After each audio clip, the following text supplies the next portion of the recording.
Hello everyone, today I am presenting important questions for REET exam for both level 1 and level 2। इससे पहले हमने set 7 कर लिए हैं इस सीरीज के। अगर आपने वो वीडियोस नहीं देखी है तो आप चैनल पे जाके प्लेलिस्ट में वो वीडियोस देख सकते हैं या फिर इसी वीडियो के डिस्क्रिप्शन में लिंक्स है, आप वहां पे भी जाके वो वीडियोस देख सकते हैं। तो स्टार्ट करते हैं set 8।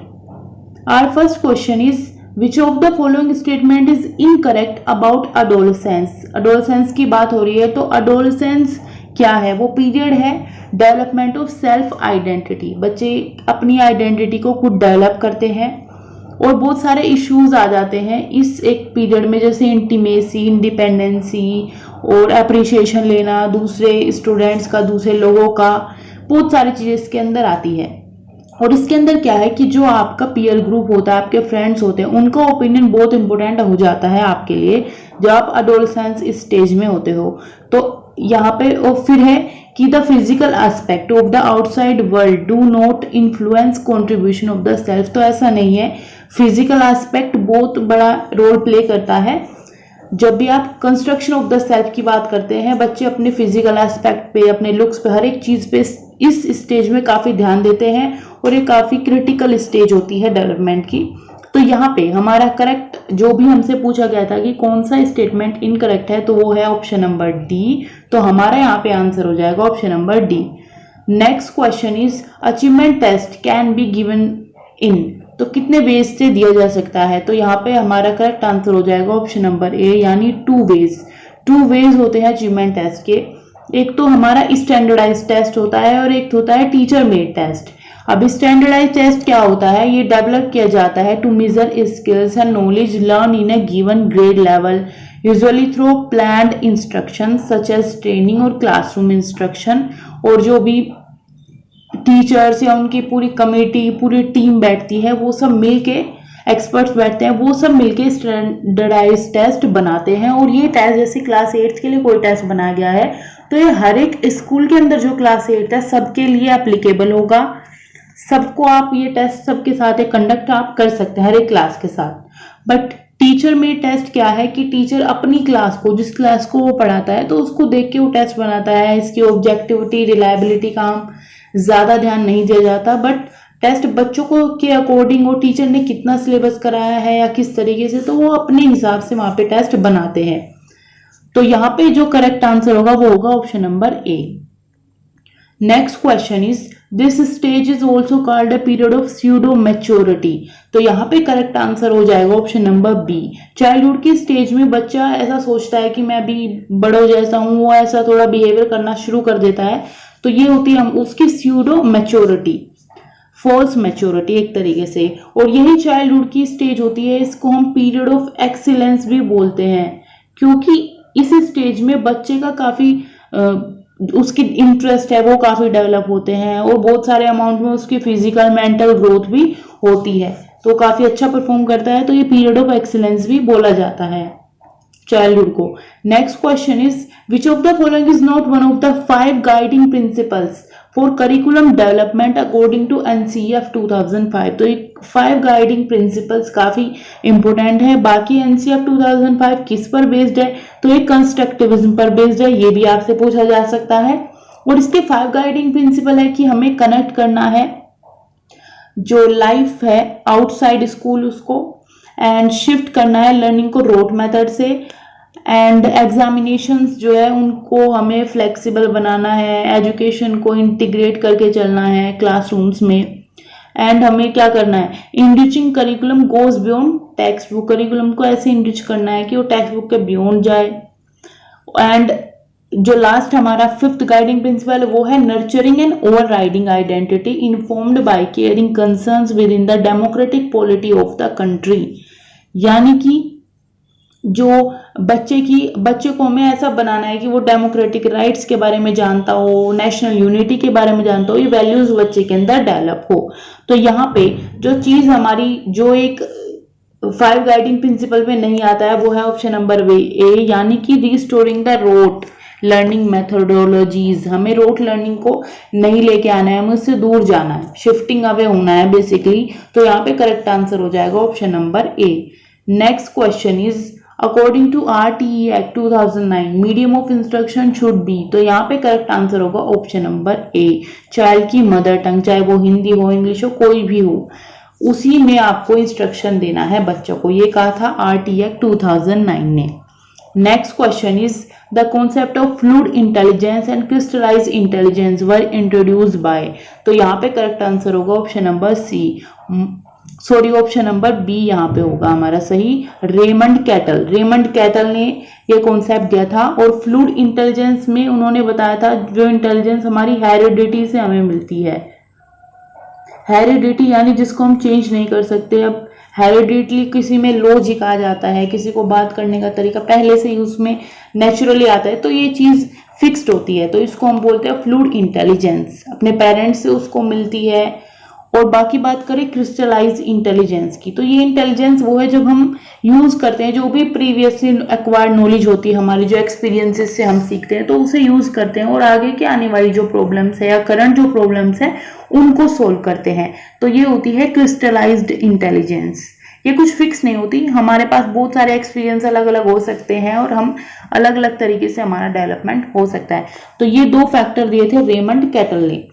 Next question is according to Jean पियाजे which of the following is the name of that stage when language development starts in a child. तो पियाजे ने 4 स्टेजेस दी थी जो इस अकॉर्डिंग थी SPCF, ये जो उसकी सीक्वेंस थी। तो यहाँ पे था S for sensory motor stage, P for pre operational stage, C for concrete operational stage and F for formal operational stage. तो यहाँ पे जिस स्टेज में पियाजे ने बात की थी कि बच्चे की लैंग्वेज डेवलप होगी वो थी हमारी ऑप्शन नंबर बी, यानी कि pre operational stage. Next question is a math teacher asked boys in coed school to fill the form of mathematics olympiads. He believes it is a waste of time for girls to take examination because they are not good in the subject. This shows that the math teacher is. तो यहाँ पे कोई girls की वो कोई care नहीं कर रहे हैं, या फिर जेंडर इक्वालिटी भी यहाँ पे प्रमोट नहीं होती है। जेंडर इक्वालिटी तब प्रमोट होती जब दोनों को ही चांस दिया जाता, गर्ल्स और बॉयज को, कि वे फॉर्म्स फिल करें ओलंपियाड के लिए। और यहाँ पे हम जेंडर स्टीरियोटाइप को चैलेंज नहीं कर रहे हैं, बल्कि उनको प्रैक्टिस यहाँ पे किया जा रहा है। तो option number D is the correct answer. जब हम किसी एक जो पुरानी विचारधारा एक धारणा है उसको मान के चलते हैं, जैसे माना जाता है कि गर्ल्स मैथ्स में इतनी अच्छी नहीं होती कंपैरिजन टू बॉयज, तो ये एक मिथ है, बट फिर भी इसको हम प्रैक्टिस करते आ रहे हैं, तो ये ही जेंडर स्टीरियोटाइप हुआ। और इसी तरीके से इस एग्जाम्पल में भी, इस क्वेश्चन में भी मैथ टीचर यही प्रैक्टिस कर रहे हैं, तो यहाँ पे हमारा करेक्ट आंसर होगा option number D. Next question is the knowledge of the relative role of heredity and environment has a teacher.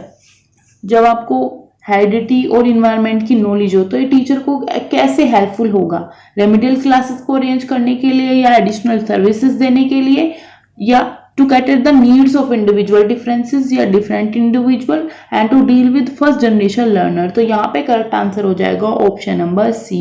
तो हेरिडिटी एंड इन्वायरमेंट ये काफी हेल्पफुल होती है हमें, इससे क्या है लर्नर के बैकग्राउंड के बारे में पता चलता है, उनकी नीड्स क्या क्या हो सकती है, डिफरेंट जो डिफरेंसेस है सबके बीच में उसके बारे में पता चलता है, तो हम उसको कहीं ना कहीं कैटर कर सकते हैं जब हमें नॉलेज हो हेरिडिटी और इन्वायरमेंट की। तो यहाँ पे करेक्ट आंसर होगा option number C. Next question is the theory humans are born with a language acquisition device was formulated bye.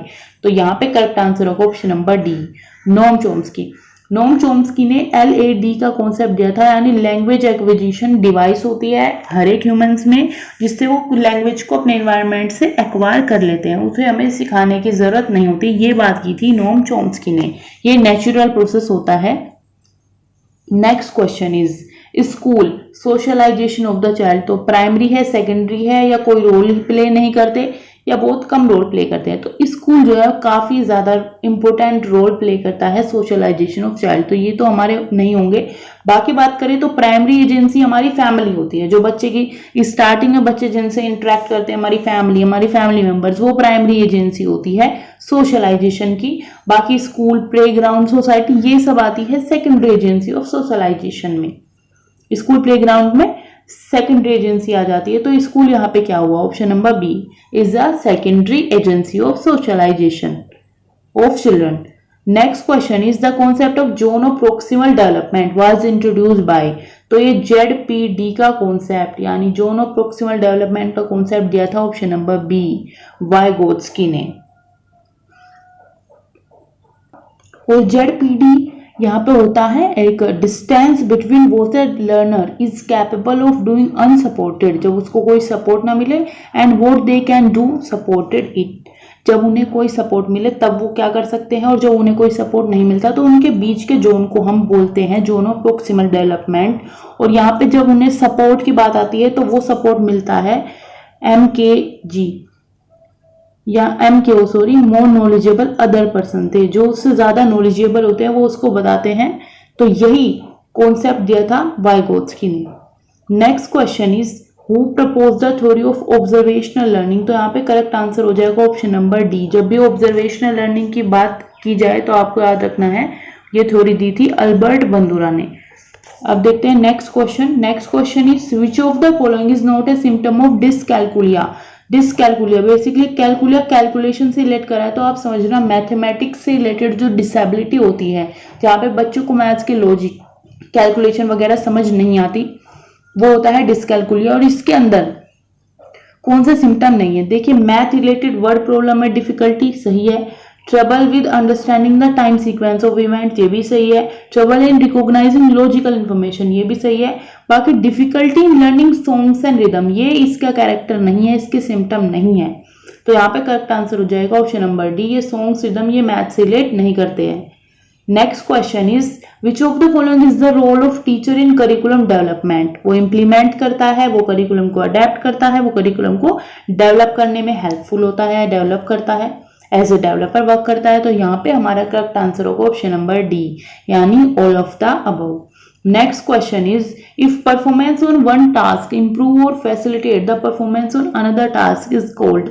जब इंप्रूव और फैसिलिटेशन की बात की जाए तो आप समझ सकते हैं कुछ अच्छा हो रहा है, कुछ पॉजिटिव हो रहा है, तो यहाँ पे हमारा आंसर भी हो जाएगा पॉजिटिव ट्रांसफर। तो यहाँ पे करेक्ट आंसर होगा option number C.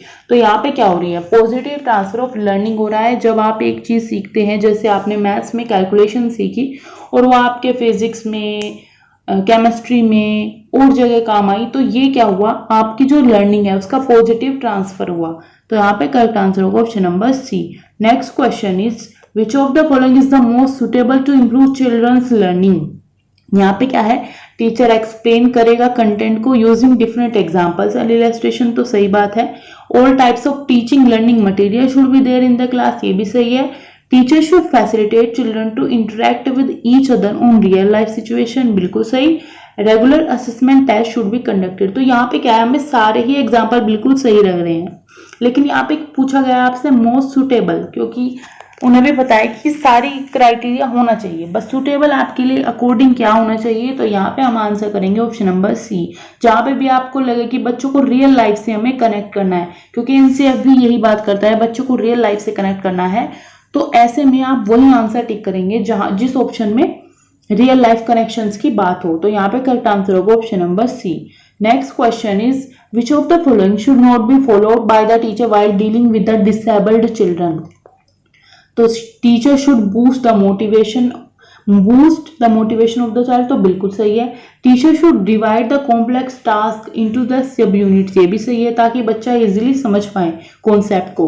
Teacher should give plenty of homework to such learners so that they can keep themselves busy, तो ये गलत स्टेटमेंट है, टीचर को ऐसा नहीं करना है। बाकी टीचर जो है वो should be told orally how to learn the subject, तो ये भी हो सकता है, बट यहाँ पे जो ऑप्शन नंबर सी है ये नहीं होगा। आप प्लेंटी ऑफ होमवर्क उन्हें नहीं दे सकते, आप उन्हें मोटिवेट करेंगे, उनके जो वर्क है उसको इजी करेंगे, आप उन्हें ज्यादा वक्त नहीं देंगे। तो यहाँ पे करेक्ट आंसर होगा option number C.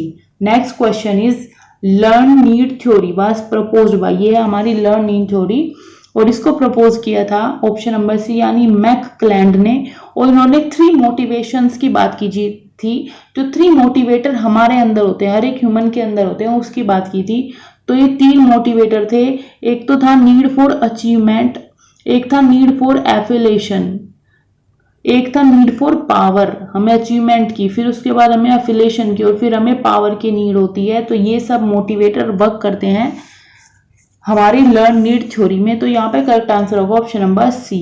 Next question is A child taught to be afraid of cobras. Now he is afraid of all snakes. What learning principle evident here? तो यहाँ पे करेक्ट आंसर हो जाएगा ऑप्शन नंबर सी, यानी stimulus generalisation. बच्चे का stimulus generalise हो गया है, यानी अब जब उससे बोला गया कि कोबरा से डर लगता है, बच्चे को पता चला कोबरा एक स्नेक है, तो वो सभी स्नेक से अब डरने लगा है, उसे सारे स्नेक कोबरा लगते हैं। तो ऐसे में यही थ्योरी दी थी इवान पेवलोव ने। इसको क्लासिकल कंडीशनिंग थ्योरी बोला जाता है। यहाँ जहां पे इवान पेवलोव ने क्या किया था, जो डॉग्स थे उन्हें कंडीशनड किया। एक डॉग था, उसको कंडीशनड किया। उसको क्या किया, जब एक बेल लगाई, साउंड बेल, और उसके साथ ही फूड पाउडर उसको डेली दिया जाता था। तो ऐसे में उसके जो उसका सलाइवा डॉग का जनरेट होता था। तो एक बार क्या हुआ कि इसी तरीके से उन्होंने जो फूड है वो तो बच्चे को नहीं, वो तो डॉग को नहीं दिया, बट वो जो बेल है उसकी साउंड जब ओपन हुई, जब बेल ने साउंड देना स्टार्ट किया, बेल बजने लगी, तब डॉग के मुंह में अपने आप सलाइवा जनरेट हो गया। तो ये उसके माउथ में जब सलाइवा जनरेट हुआ, यानी उसकी कंडीशनिंग हो गई साउंड ऑफ बेल से।